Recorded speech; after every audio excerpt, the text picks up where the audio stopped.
ஸ்ரீ கிரி astro academy மற்றும் ஸ்ரீ குரு திருமண தகவல் மையம் நடத்தும் 4வது கருத்தரங்குக்கு வருகை புரிந்திருக்கும் அத்தனை ஜோதிட நல்ல உள்ளவங்களுக்கும் நன்றிங்க. ஜோதிட பெருமக்களுக்கும் நன்றி. இந்த சிறியோன் கோபிப்பிரியங்க, கரூர் விநாயகமுருக ஜோதிட சாஸ்திர மையம் அப்படிங்கிற என்னுடைய ஆஃபீஸ்.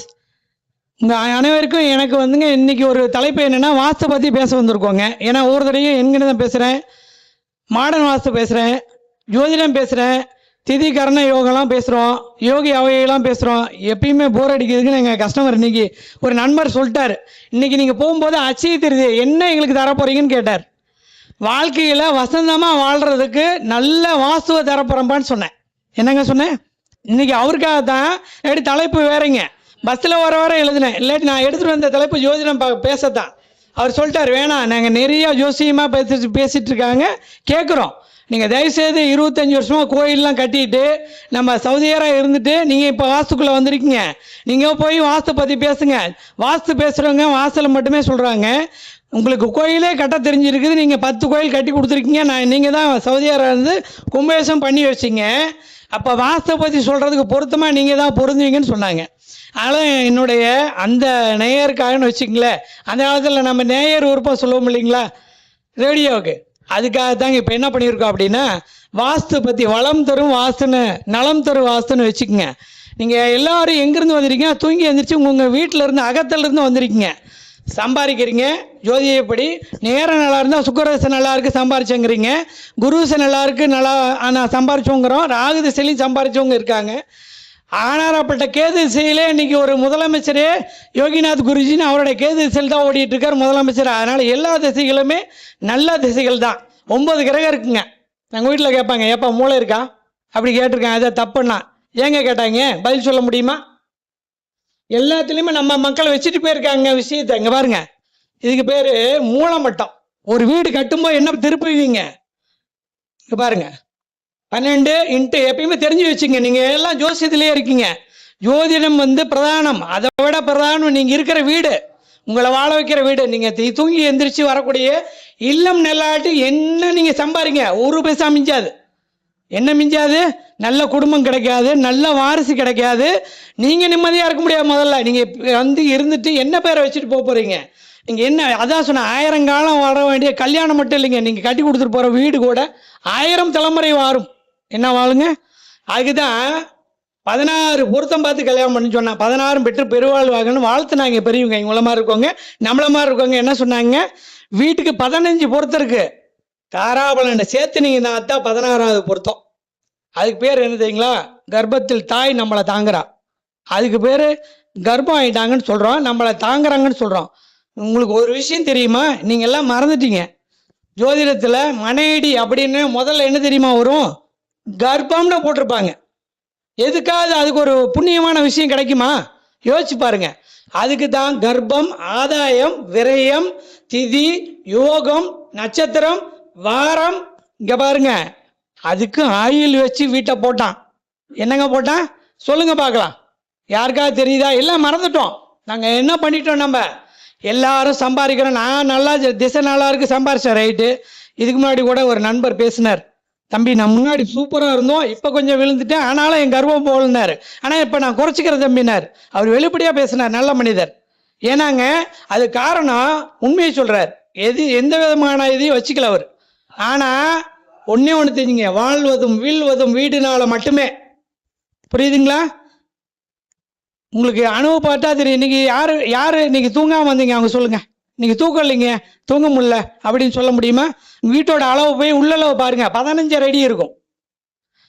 என்ன அளவு இருக்கும்? 15.6 இருக்கும். அப்படி ஒரு அளவு எங்கேயாவது போட்டிருக்காங்களான்னு பதில் சொல்லுங்க. 8.5 அடி இருக்கும், பார்த்து சொல்லுங்க. அதுக்கு ஒரு பலன் போட்டிருக்காங்க, இந்த 8.5 அடிக்கு இந்த பலன், சரி விட்டுறலாம். 9 அடி போட்டிருப்பாங்க, அதுக்கு ஒரு பலன் சொல்லுங்க.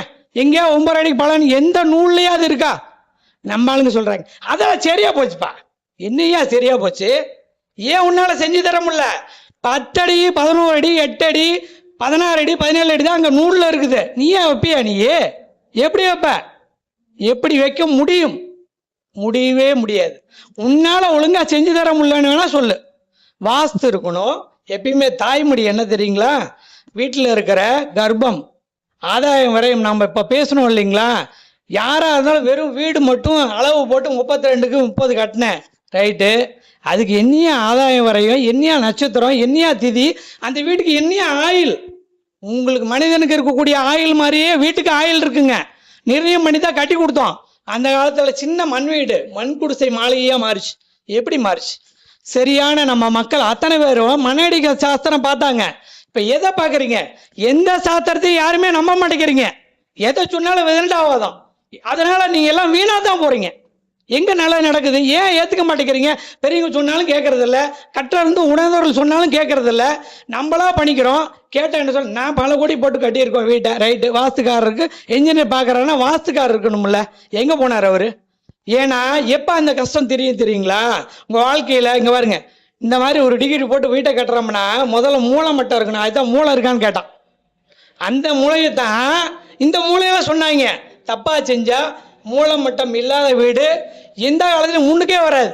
அதுதான் சொன்னால் மூளை இல்லையாப்பா உனக்கு அப்படின்னாங்க. இந்த டிகிரிஸ் இருக்கணும். அந்தந்த டிகிரி சரியா இல்லைன்னா நம்ம தடுமாறிடுவோம்.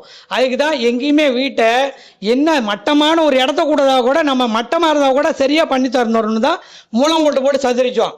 அப்போ கூட 9 கிரகத்தில் 9 டிகிரியை வச்சான். இங்கே இருக்கிற 15 அப்படிங்கிறது நமக்கு எல்லாத்தையும் அந்த மொத்தம் 12க்கு 9 சேர்த்தா 15ங்கிற மூலமட்டம் வரணும். இந்த மாதிரி வீடுகளில் மூலமட்டம் இல்லாமல் சதிரிச்சு கொடுத்த வீடோ எந்த இடத்துல இங்கே பாருங்கள், இந்த இடத்துல வெட்டப்பட்டிருக்கு அப்படின்னா, கட்டாக இருக்குது அப்படின்னா, இது பாருங்கள் தென்கிழக்கு கட்டாக இருக்குது அப்படின்னா, நீங்கள் வாங்கும்போதே இந்த மனையை சதிரிச்சு சரி பண்ணி வாங்கிக்கணும். இல்லாட்டி வேணான்னு விட்டுறலாம். இந்த மாதிரி வீட்டில் வாரிசு இல்லைங்க. என்னோட 25 வருஷம் அனுபவத்தில் சொல்லிட்டு இருக்கேன். இது வரைக்கும் 10 கோயிலை கட்டியிருக்கேன். ஒரு குறைஞ்சபட்சம் ஒரு 200 வீடு கட்டி கொடுத்துருப்பேன். என்னங்க சாதாரணமாக ஏன்னா கோயில் கட்டுறதுனால சவுதியாருனால எனக்கு வீடு வாஸ்துக்கு ஈஸியாக வராங்க. அப்போ நீங்கள் பண்ணி கொடுங்க ஐயான்னு வந்து கேட்குறாங்க. அப்போ இந்த மாதிரி இடங்களை வாங்காதீர்கள். இது என்ன பண்ணுது? இதை வந்து ஒரு கால் தப்பி தவறி பெண் குழந்தை பிறந்தனா இந்த இடத்துல ஆட்டிசம் குழந்தை இருக்கிற வீட்டுக்கு போய் பார்த்தேன்.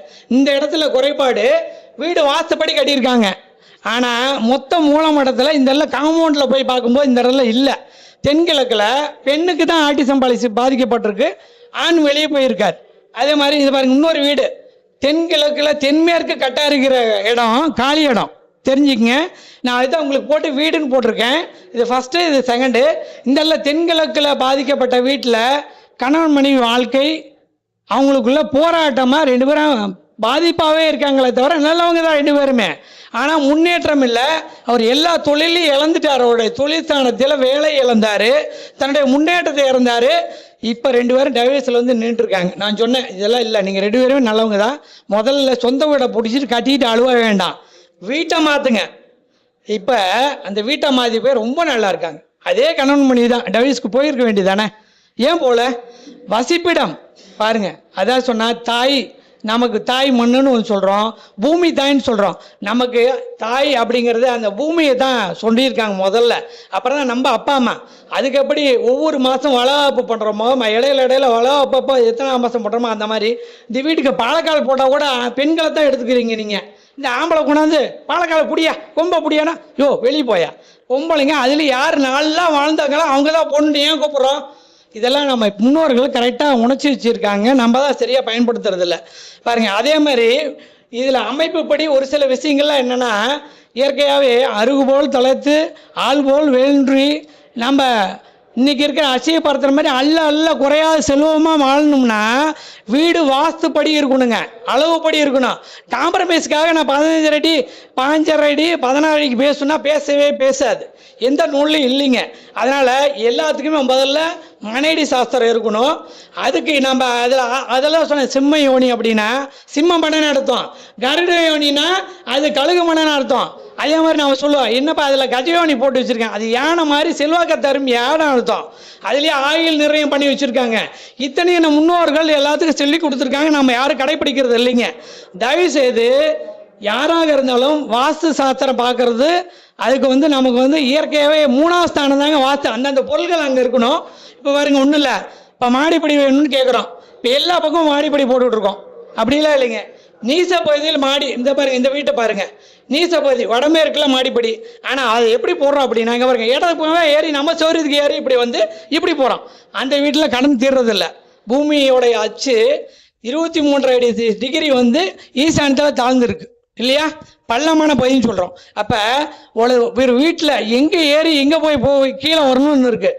மேலே ஏறி வரக்கூடிய பகுதிகள் எப்பயுமே உச்ச பகுதியில் ஏறி வலது பக்கமாக, உங்கள் வாட்சி எப்படி சுற்றிட்டு இருக்கு, ஏன் திருப்பி போட்டு இடது பக்கமாக சுற்றுற மாதிரி பண்ணுங்களேன், டைம் சரியாக இருக்குமா? அந்த நேரமே சரியான்னு சொல்லும்போது வீட்டில் இருக்க மாடிப்படி மட்டும் நீங்கள் ஏன் உச்சப்பையில் கொண்டு போய் வச்சு போட முடியுங்க? நீசப்பையில் தான் மாடிப்படி இருக்கணுங்க. யார் வீட்டில் வடகிழக்குலையோ தென்கிழக்கில் வைக்கிறது உச்சப்பகுதியாக இருந்தாலும் இந்த இடத்துல கிழவர் செயலில் அது நீச பகுதி, சரிங்களா? இந்த மாதிரி வலது பக்கமாக ஏறி இடது பக்கமாக திரும்பி போகிற வீடுகள் எல்லாமே வளமாக இருக்குங்க. எப்பயுமே பாதி அளவுக்கு மேலே மாடிப்படிகள் இருக்கணும். சிம்பிளாக தெரிஞ்சு வச்சுக்கோங்க, அவ்வளோதான். அதெல்லாம் உங்களை வாழ வச்சிடும். அது மாதிரி யார் வீட்டில் ஈசானத்தில் இந்த ஒரு நடை போட்டிருக்காங்க, இந்த டோரு அப்படின்னா, இப்போ எல்லாம் சொல்லிட்டா உள்ள உச்சப்பதிக்காக வச்சுட்டோங்க அப்படின்னா சூரியன் பாகத்தில் வச்சு விட்டுறாங்க. கரெக்டாக ஈசானியம் ஏங்க அது வளர்ச்சிங்க, நீங்கள் தானே உச்சப்பதி சொன்னீங்க. அது வளர்ச்சி தான்ப்பா. அது யாருக்கு வளர்ச்சி? அங்கே இருக்கிற பெண்ணுக்கு வளர்ச்சி. இந்த ஆண் கடைசி வரைக்கும் பாதிக்கப்படுவார். இந்த உச்சப்பகுதியில் இருக்கிற ஈசானத்தில் நட வச்ச சூரியனுடைய பாகத்தில் முதல் ஸ்தானத்தில் வைக்கிற வீட்டில் அந்த பெண்ணும் ஆணும் அவங்களா திருமணம் பண்ணிக்கிறாங்க. இதெல்லாம் நான் பார்த்துட்டு இருக்கிற விஷயங்க, உங்களுக்கு தெரிய வச்சு படுத்துகிறோம். யாராக இருந்தாலும் அந்த சூரியன் பாகத்தில் ஒரு அடி, அதில் மொத்த வீட்டை அளக்கும்போது ஒரு பாகத்தை விட்டு 2ஆம் பாகத்தில் உச்சப்பகுதியில் வைக்கலாம். அப்புறம் தொழிற்ஸ்தானத்துக்கு மட்டும் நீங்கள் எப்பயுமே குரு, புதன், சுக்கிரன் மையமாக தான் எல்லா கடையிலையும் இருக்கும். நாக்கடை போய் பாருங்க, துணி கடை போய் பாருங்க. ஏன் நம்ம ஆளுங்க இதைத்தான் அந்த காலத்தில், இப்போ கீழேலாம் நிலவுக்கு கட்டையே வைக்கிறது இல்லைங்க. என்னங்க பண்ணுறதில்ல? நிலவுன்னு அதை சொல்லக்கூடாதுங்க, அது பேசாது, மகாலட்சுமியே பேசாது. கீழ்கட்டையே இல்லை நிலவுக்கு, மர நிலவுக்கு 3 கட்டை தான் வச்சுருக்காங்க. கீழ்கட்டைங்கிறதே இல்லை. அது முக்கியமாக பெட்ரூமுக்கு வைக்கணும். ஏன் வைக்கணும்? நீங்கள் அங்கே தான் பீரோ வைக்கிறீங்க, அங்கே தான் சந்தோஷமான பகுதி. அந்த இடத்த தேக்கி வைக்கிறதுக்கு ஒரு தேக்க வச்சு தான் அன்றைக்கி தான் நம்ம நிலவு வச்சோம். இப்போ எங்கே வைக்கிறோங்க? 3 கட்டையை வச்சுக்கிட்டு அதான் நிலவுங்கிறோம். சரி பரவாயில்ல, அந்த மாதிரி இருக்கிற வீடும் வைக்கக்கூடாதுங்க. வருமானத்தை தங்க விடாது, வாழ விடாது. எப்பயும் வாஸ்து இருக்கணுங்க, ரொம்ப ரொம்ப முக்கியம். வாஸ்து இருக்கணும். ஆனால் குடிக்கணக்கு, அடிக்கணக்கு, வெளி அளவு, உள்ளளவு. அப்புறம் சொல்லுவேன், நான் 32க்கு 33 நல்ல அளவு வச்சுட்டேன் தம்பி, ரைட்டு. அதுக்கு தான் கர்ப்ப ஆதாயம் வரையும் மணியடி இல்லையே, ரைட்டு, அதையும் விட்டுலாம். உள்ளே போனி பார்த்தீங்கன்னா இவர் 11 அடிக்கு அகல வச்சுருப்பார், அது 12 அடிக்கு பேசிகிட்டு இருக்கோம். நான் போய் ஒரு வீடு பார்க்கும்போது 12 அடிங்க. நான் கேட்டேன், அப்பா பாப்பா இறந்துருச்சாப்பா? அவர் கேட்குறாரு, எப்படி பொண்ணு இறந்துன்னு கரெக்டாக சொன்னீங்க? அந்தப்பா நடக்கும். 12 அடியில் அளவு இருந்துன்னா உள்ள அளவில் அகல நிலத்தில் வச்சிங்கன்னா பெண் இறந்து போவாள்னு இருக்கு. அப்போ வாரிசு இப்படி தான் போவோம். நம்ம ஐயா பேசும்போது கூட சொன்னார், எப்போ நிறைய விஷயங்கள் இருக்குது, புத்திர சோகம் இருக்குப்பா, புத்திர பாக்கின்ற குறைபாடு இருக்குது. இப்படித்தான் புத்திர சாயமே அந்த வீட்டுக்கு போய் அந்த பொண்ணை இழக்கிறார், தன்னுடைய வருமானத்தை இழக்கிறார். அதனால் யார் வீட்டில் நீச்சல் குளம் கட்டி போடுற வீடும் சிறப்பு இல்லைங்க. இந்த மாதிரி எப்போ போட்டாலும் இந்த வடகிழக்கெல்லாம் இப்போ என்ன சொல்கிறோன்னா, எங்கள் வாஸ்துப்படி வடகிழக்கு குத்தல் வந்தால் தப்பு இல்லை, ரைட்டு, தப்பு இல்லை. அதில் நல்லா இருக்குமா? உறுதியாலுமே அந்த வீட்டில் இருக்கிற ஆண் வாரிசில் பெண்ணுக்கோ ஆணுக்கோ அங்கே இருக்கிற பசங்க பகுதி இது, அந்த குழந்தைங்க பாதிக்கப்படுறாங்க. இவங்களுக்கெல்லாம் பிரச்சனை இல்லை, நல்லா தான் இருக்குது. ஈசானிய குத்தல் சூப்பருங்க, ரைட்டு. அந்த பகுதியை முழுசாக விட்டுறணும். அந்த குத்தல் வரக்கூடிய தெருநீர் வரக்கூடிய பகுதியில் வீடு அமையக்கூடாது. இவங்க அங்கே தான் பிடிச்சி கட்டி நடையாத நேரம் வச்சு விட்டா சரியாக போச்சுட்டாருங்க வாஸ்துக்காரரு. எந்த வாஸ்துக்காரர் சொன்னார்? புரியுதா இல்லைங்களா? நம்ம சரியாக பார்க்கணும்.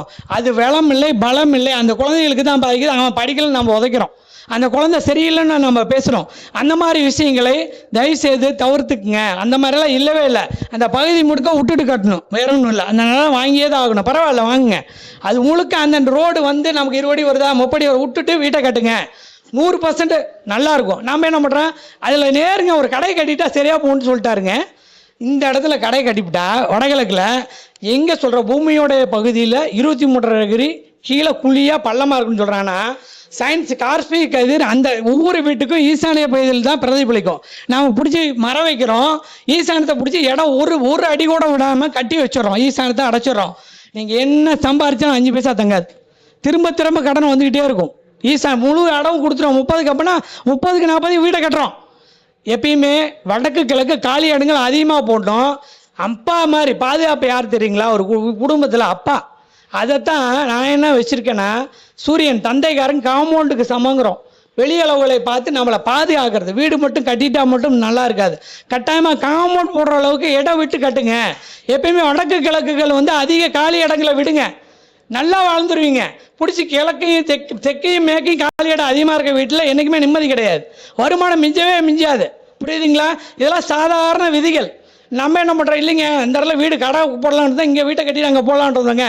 கடைசி வரைக்கும் கட்ட முடியாமல் காலி இடமாவே கிடைக்கும். நீ உங்களையும் முன்னேற விட இருக்கவங்களையும் முன்னேற்றத்தை கொண்டாட கடைசியில் இந்த இடத்த இழந்துட்டு போயிடுவோம். அதனால் எப்பயுமே ஒரு வீடுங்கிறது தன் தாய்க்கு சமம்.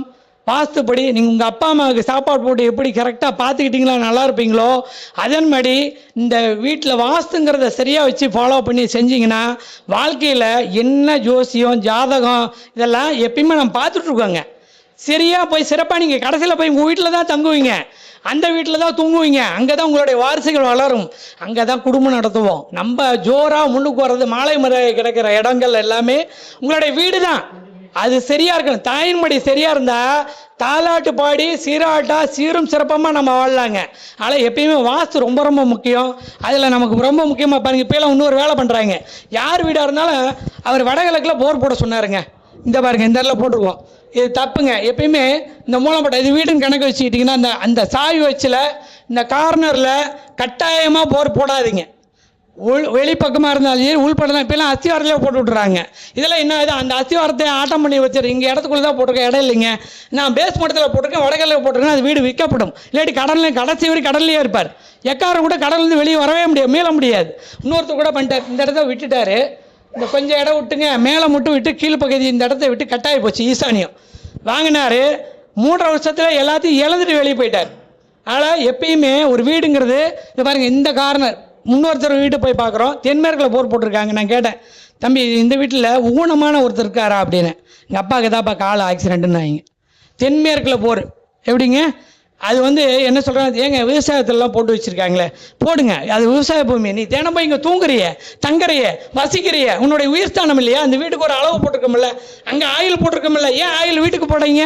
போட வேணாம்ப்பா, அது காடு, பறந்த வேலி, ஓப்பன் பிளேஸ். நீ எங்கேயோ போட எங்கேயோ கிணத்தை விட்டு கணக்கு இல்லை. புரியுதா இல்லைங்களா? ஏன்னா அந்த இடத்துல மாடு போய் எங்கே போய் உட்காந்துருக்கோம், அதனால தண்ணி இருக்கும், ஆதாரம் தண்ணி வேணும். அப்போ நீ எந்த இடத்துல வேணாலும் காட்டுக்கு போட்டுக்கலாம். நீ ஒரு அளவு போட்ட உனக்கு ஒரு 4 சென்டா 3 சென்டா 5 சென்டா இல்லை ஒரு ஏக்கரே கொடுத்தாச்சியா, அதை ஊட்டா போடுறீங்க. ஊடு போடுவோம், அந்த போய் தென்மேற்கில் போட்டு வச்சுருந்தீங்களா எல்லாம் தீர்ந்து போயிடும். கொஞ்சம் கொஞ்சமாக எல்லாத்தையும் விட்டுட்டு வெளியே போயிடுவோம். யார் வீட்டை நீச்சல் குளம் வச்சு கட்டுறோமோ அந்த வீடு அதோட முடிஞ்சு போச்சுன்னு நினச்சிக்கோங்க. எந்த இடத்துல கட்டினாலும் சரி, ஈசானில் கூட கட்டி வைங்க, யார் வேணாண்ணா.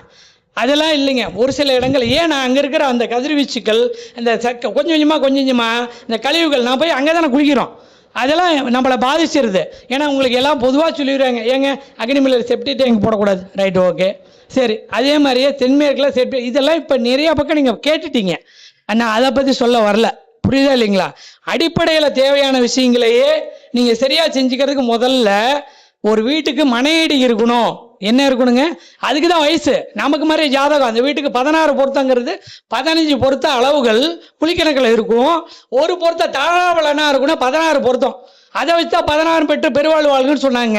நம்ம யாரையும் கண்டுக்கிறல, சம்பாதிக்கிறீங்க எல்லாம் பண்ணி இப்பயே கேட்டோமே சொல்லிட்டாரு. ஆனால் ஏன்னா எப்பயுமே வீடு நம்ம வாழ்கிற வீடு தாய்மடி மாறிங்க, தாய்க்கு சமம். அதை சரியாக நீங்கள் கவனிக்காட்டி எத்தனை கோடி ரூபா சம்பாரிச்சு வச்சாலும் மனைவி மக்களில் அந்த வீட்டில் வாஸ்துவோ உள்ளளவோ வெளியளவோ முறைப்படி இல்லைன்னா 100% உங்களை பாதிச்சிடும். அதனால் நல்ல எங்களமாக இருக்கவங்களை வச்சு மனையடி தெரிஞ்சவங்களையும் குளிக்கணக்கு தெரிஞ்சவங்களையும் வாஸ்து தெரிஞ்சவங்களையும் வச்சு தயவுசெய்து வீடு கட்டுங்கள். வளமாக வாழுவீங்க, நல்லா இருக்கும். வாழ்த்துக்கள், நன்றிங்க. என் தாய் தந்தைக்கும் வணக்கங்க. என்னை வழி நடத்தும் சதாசிவ பிரமேந்தருக்கு வணக்கங்க, நன்றிங்க. கரூருங்க, கோபி பிரியன். என்னோட செல் நம்பர் 9488163047 9042787396. நன்றிங்க, ரொம்ப நன்றிங்க.